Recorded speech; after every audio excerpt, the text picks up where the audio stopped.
Hello and welcome to the next episode of Creative Craft. So, off camera, I have been doing a bit of optimizations with pretty much everything except for the Triceratops. So, with the Jeep, as you can see, I've altered the lights to make them look more accurate. And when I open the bonnet, it's got a more accurate bonnet on it, so the sides come up on an actual Jeep. So everything I've done with the Jeep. I've also done some modifications to the Land Rover as well. As off camera, Jack told me I think this was off camera. Jack told me that the engine that was inside of the Land Rover looked too small because it was identical to this, what was in the Jeep. So I've just made it a bit longer, and I think that looks much better. Actually, the main improvements are with dinosaurs, specifically Velociraptor and Dilophosaurus. Let's start with Velociraptor. First of all, I've changed the head shape and have smoothed out the texture so it looks much better. And, as you noticed, they now blink and they have moving eyes. We'll see in a minute.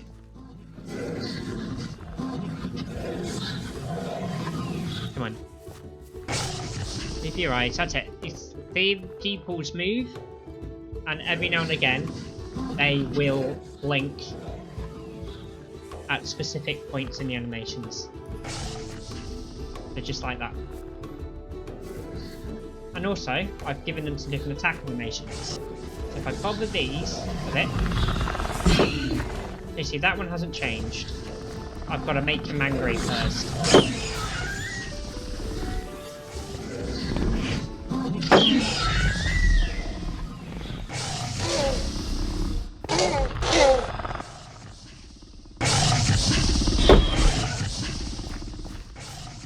So come on, are you going to do it? Please tell me you're going to do it. There you go. See, I've added a chase animation, which this is what they're doing.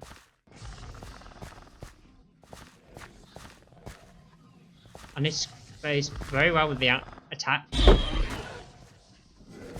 And personally, I think it looks a lot better with them like this. So I've actually done the most to Dilophosaurus, which I've pretty much altered its entire attack style. So before, if you go up to it, the frills to the sides of the head would just come out and take a very long time to attack. Now, come on. See, I've already got blindness. It attacks, does a bit of bite first, and then when the frills come out, it poisons me. If you notice, they attack, and then the frills come out, kind of like, there we go, there's the blindness coming. So it looks like an attack, like they attack first, and then straight afterwards they... Technically they roar in the code, but I've done it... Technically, does this count as a roar? I think that counts as a roar. And one last thing, you might have noticed this in my inventory that I'm holding. So let's go and have a look, see what we're on about. And also, you might have been wondering from last episode what this change is in the plans. I'm about to explain that now. So the bridge, I've decided, is actually on a curve to make it look more interesting so it's not flat. And this road, there's only one going around there now. You're probably wondering why? Now these white bits are going to be some buildings. So you can go down to this, which is a quad bike that is designed to run along the Herbivore Valley area. So I can literally just mount this, and it drives a little bit slower than the other vehicles, but this is still so fun. And yeah, I can get 2 people on here. It's a bit smushed though, but you can do it. One other thing I've also done, which I'm actually quite excited about, is the small carnivores that I've got on here currently can now ride the vehicles. So if we spawn a raptor, that can now actually ride the vehicle. And so can the Dilophosaurus. So there we go. We've got a raptor and a Dilophosaurus on one vehicle. So also, when I free them from this, you will also see how the behaviour of the Dilos change. So it attacks the raptor. So that didn't go as planned. So spawn in the Dilo now. And then just nudge each other with it. You see that this time the Dilophosaurus won. But technically they are competitors. They spawn 3 raptors and 3 Dilos.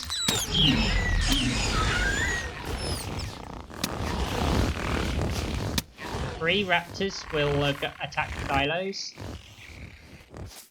Well, this one isn't for some reason. There you go. And of course, he's got quite an edge, but he's 2 against 1. He's not good odds. There we go. Bit of nudging involved on these, but when they do grow up, they're fine. So those are all the changes I've done off camera. And now, I believe we are due a habitat construction for an enclosure. So the plan is these red lines to go around as a path we can walk through, but the dinosaur can still cross over. And the yellow's the borders, and then this bit here will be a bridge, similar to the monorail from Jurassic World, but in more Jurassic Park-ish style, like stone bricks and that kind of thing. So I think this is going to look really good, even with these 2 buildings on each side of the enclosure, connecting it together for the vehicles. And yes, you are supposed to drive the quad bike up into here, not on top of it, up into here and dismount it, and you'll be able to go up outside of the fence here, which then this road leads into the carnivore area. I believe that calls for a time lapse. Let's go!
to hide away. Can you hear? War is coming, beckoning our fate. This is the day that we stand up. This is the day we fight. We'll take our place, we won't give in. Our victory's in sight. Only a sword in our hand, but we enter the lion's den. We're not waiting for a war. We bring the war to them.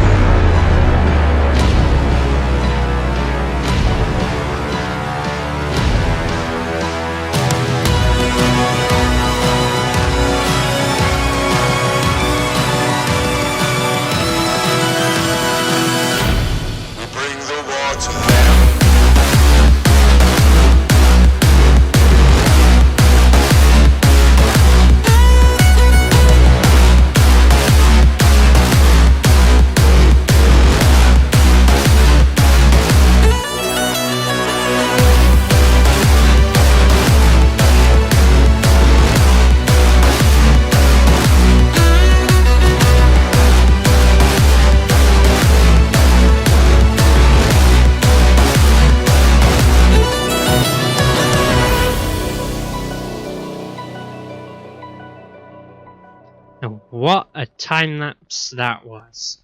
It only took me 4 hours. So let's have a look.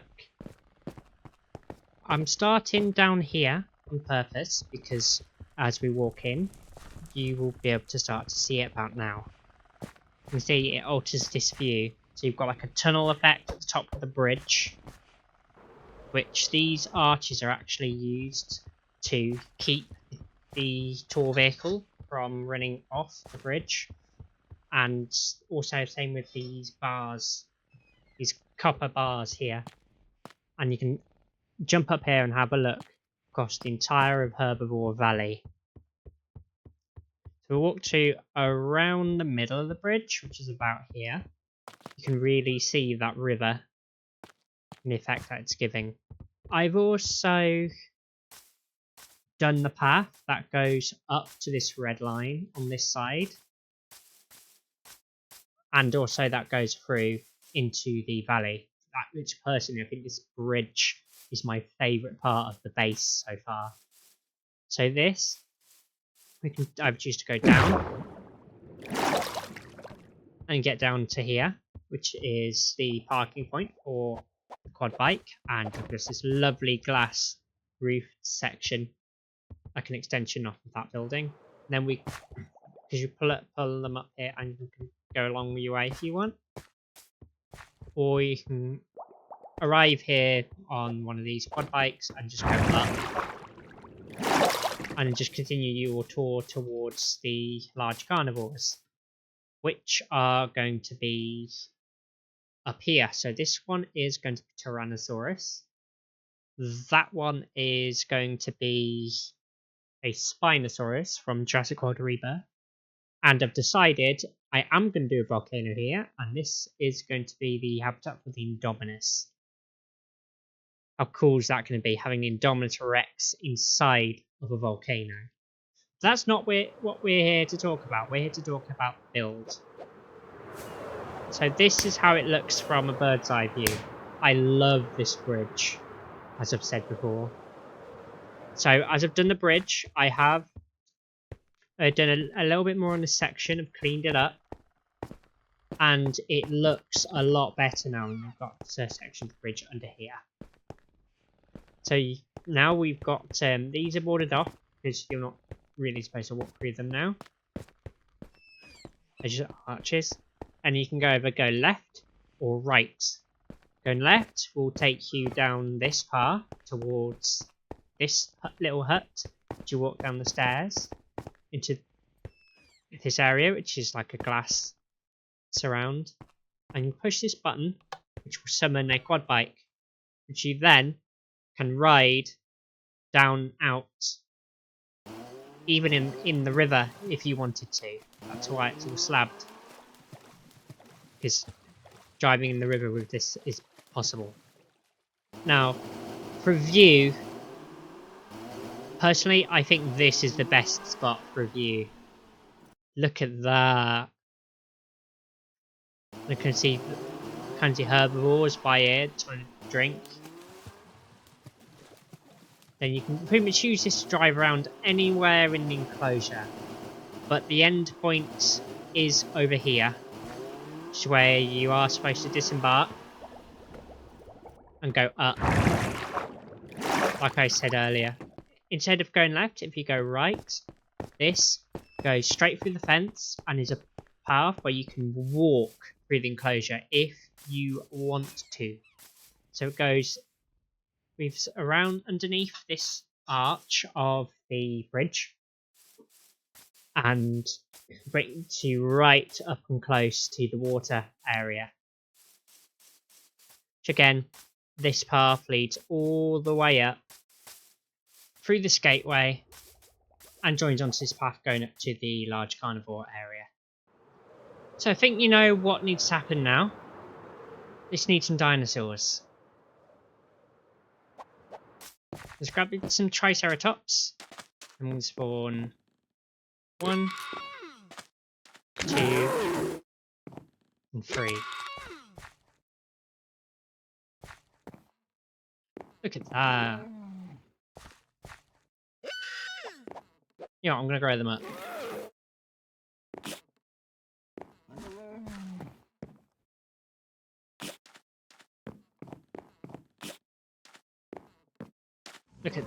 Triceratops, guys.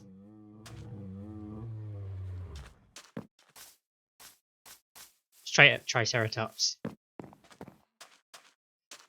So, these are not going to be the only dinosaurs in here. I'm planning on doing an Ankylosaurus and a Brachiosaurus to go in here with the Triceratops. Because as we have such a gigantic enclosure, about, well, bigger than the Raptor enclosure's big. So is the Dilophosaurus. The Dilophosaurus one's smaller than the Raptor enclosure. And I think Herbivore Valley is about the size of both of them together. Hey, look, we've already got one going for a swim. There you go.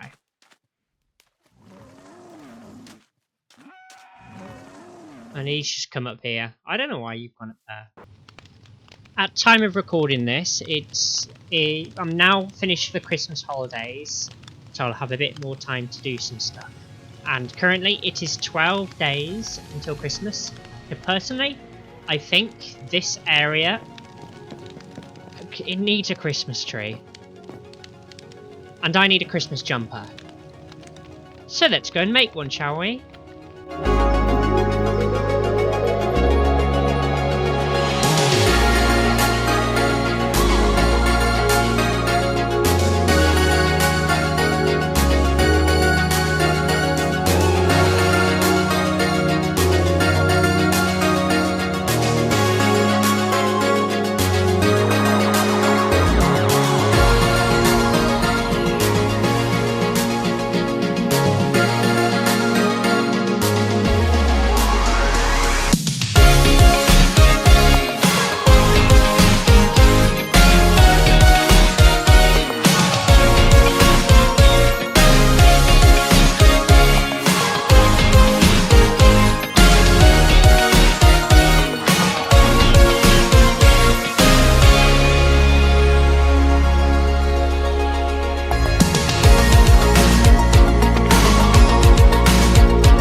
So, this is now my skin that I'm going to be wearing over the Christmas period, which will be up to the 6th of January. And I really like the way I've done the jumper. So let's go on to the Christmas tree. So the block I've got is literally the tallest I could make it. So basically I can't make it any taller. So here is my Christmas tree. So this is based off of a spruce sapling. I've put some baubles on it, which I've made reflective. And I've made the star at the top below. It's got little pots to sit in at the bottom. Personally, I think it's little touches like this that make the most difference in a build. So that's why I've done it. And the other members can use these as well if they want to. For the rest of this episode, I am just going to put on a little prank. Or should I say gift? Someone who hasn't been on for a while. And it involves one of these, a load of these, and a lot of these. So I think this is going to be good. Let's get over to Fel's base. I'm just thinking the best place to put this, I think will be right here next to the house where my head pretty much is. Let's see, let's do a little post. We'll do it around here.